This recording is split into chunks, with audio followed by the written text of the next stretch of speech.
Phone আসে যে দিদি আপনি যদি একবার আসতেন এখানে, এই সমস্যাগুলো হচ্ছে। হিঙ্গলগঞ্জের মা বোনেদের আবদার, রেখা দিদি একবার আমাদের মাঝে আসুন। সন্দেশখালীর প্রতিবাদী মুখ হিসেবে পরিচিত রেখা পাত্র এখন হিঙ্গলগঞ্জের বিধায়িকা।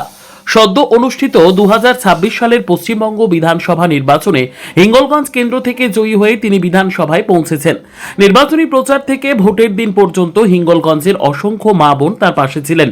তাদের ভালোবাসা, ভরসা ও সমর্থনই ছিল রেখা পাত্রের অন্যতম শক্তি।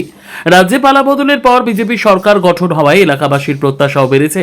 হিঙ্গলগঞ্জের বহু মা বোনের বক্তব্য, সুন্দরবনের মানুষের অধিকার ও ন্যায্য দাবির পক্ষে যেভাবে রেখা পাত্র দীর্ঘদিন প্রতিবাদী কণ্ঠস্বর হিসেবে লড়াই করেছেন, এবার বিধায়িকা হিসেবে রাজ্য বিধানসভায়ও তিনি তাদের হয়ে সেই লড়াই চালিয়ে যাবেন, এমনটাই তাদের বিশ্বাস।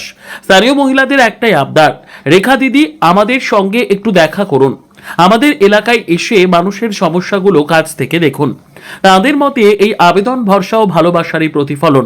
এই বিষয়ে বিধায়িকা রেখা পাত্রের প্রতিক্রিয়া কি, তিনি হিঙ্গলগঞ্জবাসীর এই আবেগ ও প্রত্যাশাকে কিভাবে দেখছেন, চলুন তার বক্তব্য শুনে নেওয়া যাক।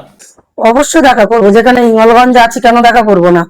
আর এখানে দাদা সকাল থেকে আপনারা এসে দেখবেন যে এখানে যে ভিড় লাগে আমার এই পার্টি অফিসে, আমি কাউকে কখনোই ফিরাই না।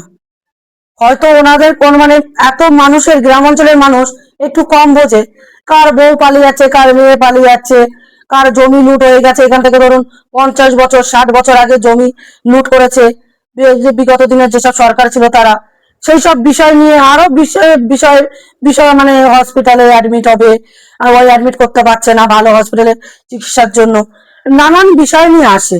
এবং আমাদের যে আমাদের যে মা বোনেরা যে অভিযোগ করছেন যে আমরা রেখাদিকে জিতিয়েছি, রেখাদি জিতবে এখান থেকে, সত্যি ওনাদের মনে একটা ভীষণ একটা আশা ছিল যে এখানে সরকার আসবে, বিজেপি সরকার। এবং শুধু যে আমি জিতেছি নই, এই জয়টা হিঙ্গলগঞ্জবাসীর জয়, হিঙ্গলগঞ্জের সেই সব পিছিয়ে পড়া, অত্যাচারিত, নিপীড়িত, পীড়িত মায়েদের লড়াইয়ের যেটা জয়, এটা কিন্তু আমার একার জয় ছিল না। অবশ্যই যাব, আমার কাছে সব জায়গার থেকে, কালীতলার থেকে, শমশেরনগর থেকে আমার কাছে ফোন আসে যে দিদি আপনি যদি একবার আসতেন এখানে, এই সমস্যাগুলো হচ্ছে।